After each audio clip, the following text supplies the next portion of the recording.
Look, see this? This is just lack of exposure. Yep.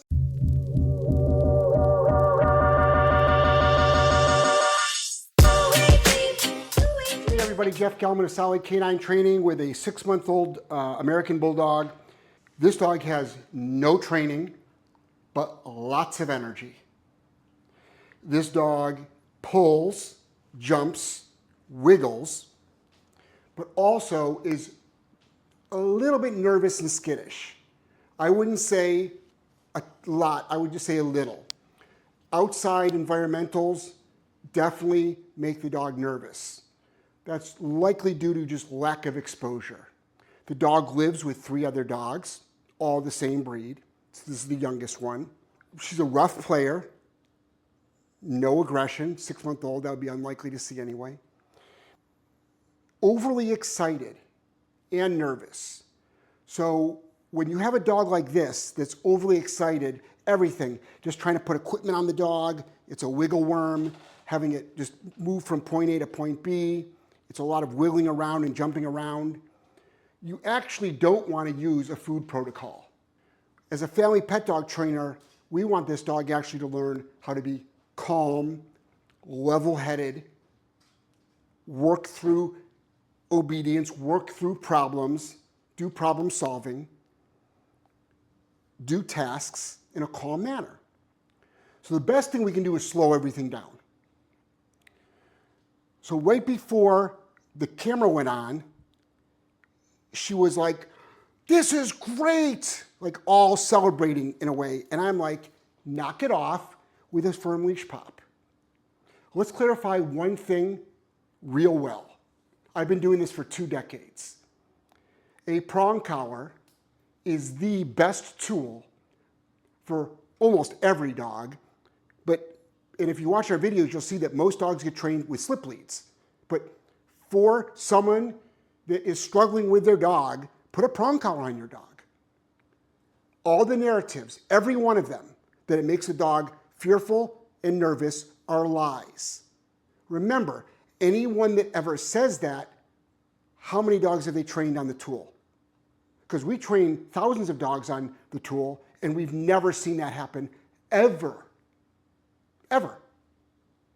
It doesn't make them aggressive, doesn't make them nervous, doesn't make them fearful. What it does is it empowers owners to have some control, finally, to actually start training the dog, getting your reps in. It's so important. So, what are we going to do? The first thing I did was, let's see if I can duplicate it. Let's go. So I actually slowed her down with that one leash pop just because I had to get equipment on her. Let's see. So most dogs we train, believe it or not, on this is on a basic slip lead. And we do food with a lot of dogs. But I won't do food with this dog until I get some calmness. I can always add it back in.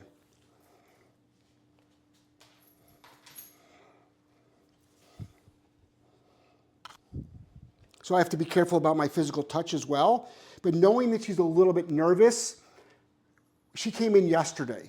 So this is my first time actually doing anything with her. She came in yesterday. All I've been doing is feeding her and getting her out into the potty yard and getting her out into the play yard. So having her just sit here like this and be calm is huge. Having her sit here like this and be calm and accept petting is huge. The last thing I would want to do is to create any sort of arousal or driviness right now. The last thing I want to do with my family pet dog, who's already plenty of energy, but a little bit nervous, the last thing I'd want to do right now is to get her to be excited about all of this, because that's going to look like a shit show. I'm going to be methodical, slow, even-keeled. So I'll do this. I'll walk a dog onto this. Okay, here we go. Here's lesson number 1. Good. I'll mark it with good. I'll ease her into that. Good. everything slow. Slow down. So what's my goal for lesson number 1 ever with this dog? Is to do what you are seeing right now. So I'm not going to call this anything right now because it doesn't matter, but I will start saying the release word, which is break, and I'll move. And I'll walk around again like this. And I'll walk around again like this. And I'll gently guide the dog onto the mat. And I'll hold this leash up a little bit. And I'll guide here. Good. Slowing everything down. This dog is a whirlwind. She probably weighs 40 pounds plus, 50 pounds. She's going to be pretty big. I mean, her siblings are huge. They're over 100 pounds. But this is what I'm going to do more of, like this. She sleeps through the night. She doesn't have accidents in her kennel. She doesn't free roam. So another thing with dogs this age, why are you letting your dogs free roam? They don't know anything except for getting into trouble. So you should have, we're going to work you, we're going to exercise you, you can be in the play yard, and then you kennel up your dog until they can do duration work. Break. We'll walk around again. And I'm not going to let her keep her nose to the ground that controls my movements. For instance, let's say she's sniffing this and I'm going like this and she puts on the brakes. It's like, oh, no, no, no, no. You need to go where I go. Little things like this. Walking around like this are huge. So now that she's got no hesitation going on this at all, good. I'm going to start naming this. But all of this, remember, we food train. We know how to do that very, very well. But you have to be careful with your dogs that are already overly aroused as a family pet, where inside of houses are going to need to be calm. Be careful, because what you train is what you're going to get.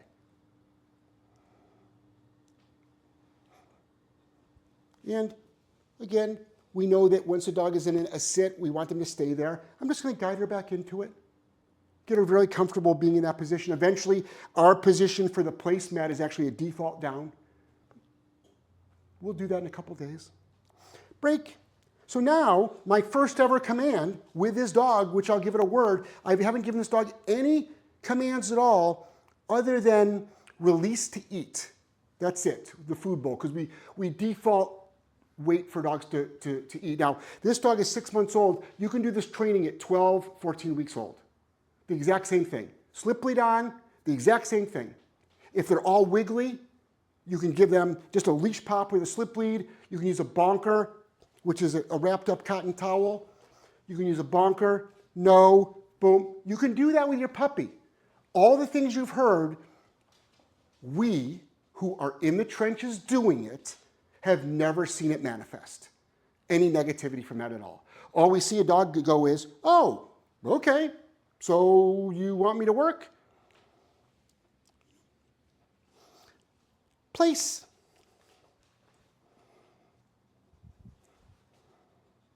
A little bit of leash pressure, a little bit of leash pressure up, a little bit of guidance.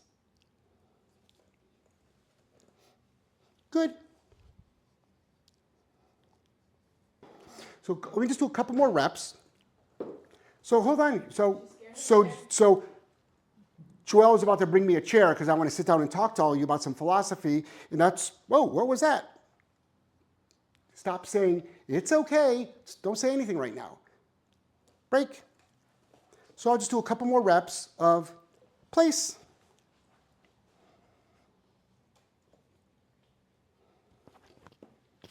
Good. Break. You can see she's concerned about the chair. Again, lack of exposure. Again, I come to a stop. Place. And I'm going to wait and to see if I get an SIT. And good. Okay, great. So look, see this? This is just lack of exposure. Yep. So what I'm going to do is, see all this moving around? See the wiggling? See all this? This you can stop. Okay, I'm just going to put it right next to me. See all this? This you can stop. You have to stop. You actually have to stop this. All this wiggling around, all this jumping on you, you actually have to stop. It's not cute, guys. It is not cute. It is not cute to have a dog jumping all over you whenever it wants to. That's why dogs are rehomed. Everything we do leads to a dog not... Everything we do leads to a dog not being rehomed. So, when the camera first turned on, you saw me standing there with a dog that was sitting. You saw nice slow movements around the room, getting the dog used to leash pressure. You saw me teaching the dog minimal obedience work with place command. Now, if I want my dog to just do this, okay? Keep my dog next to me, because my dog can't be trusted not next to me right now unless she's in a kennel. But structure, a schedule for the day. Yep, you're going in a kennel when you're not out pottying, if we're not going for a walk, if you're not running around the play yard, if you're not training, you're in your kennel. Doing what? Sleeping. So right now, I'm just pushing her off.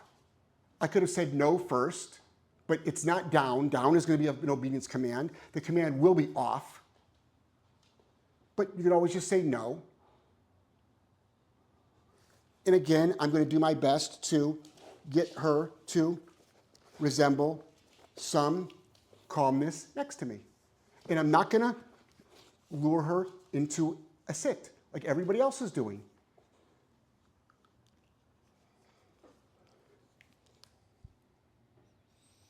This is how you stop biting, by the way, guys. Okay, like that. That's how you stop biting. It doesn't make dogs aggressive. It doesn't make them afraid of your hand. Again, lies. How do we know? I've been doing this for 2 decades, and I've never seen a dog that recreated some fear of a hand. Meanwhile, we get dogs in that are afraid of hands that we actually can counter-condition. But it's like, you don't do anything but lick my hand. And even that I can stop because, frankly, I find it annoying as well. But I'm going to try to have as many moments of this as possible. Again, this is a big game.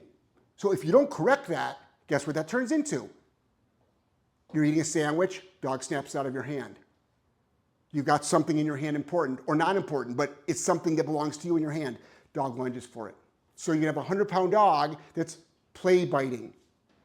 She feels bad about it. Enough of that conversation. The dog shouldn't be doing it. Everything we do leads to keeping a dog in a home. And you start it now. You can't say, oh, I'll let the dog get away with it now, and eventually I'll stop it. Got it. Doesn't work that way. So I'm going to try to get as much calmness as possible. But this is actually training. Just hanging out here like this. And the reason why I'm not saying the S command, sit command, she doesn't know it. So we'll formally do that.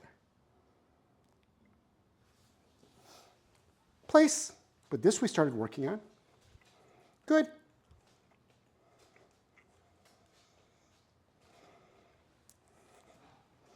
I can start seeing how this goes. She'll pretty soon, most likely, default into a sit. Maybe he'll default into a down. But this is my training. Remember, we're training for the real world. We're training inside the house first and then outside the house. But this is what it looks like. You don't, all this fancy luring stuff, it's not bad training. It's the wrong training for you as a family pet owner. We're not creating competition dogs. We want a family pet. And don't add too many words. You barely have to say anything. Show the dog what you want. So if the dog was biting on me, you don't say, you shouldn't be doing that. That's wrong. No bite. Right. What you do is you go like this, and you basically say, cut the effing shit. Okay? We create really stable family pets that stay in the home, that will be calm around the kids, the grandkids, the company. This is a short video, very short video. Our training is extensive, but philosophically, structure, calmness, leadership, boundaries, simplicity, less words, no overexcitement, keep a leash on your dog, stick to the basics. You're not trying to overly arouse your dog or arouse your dog during the training. You're actually trying to create calmness during the training. We're not training for competition or show. We're training for family pet. There is a difference, a major one. So Jeff Gelman of Solid Canine Training, we got full videos on everything. I just got this dog in for 5 days to board with us because it belongs to a family whose dog we've already fully trained.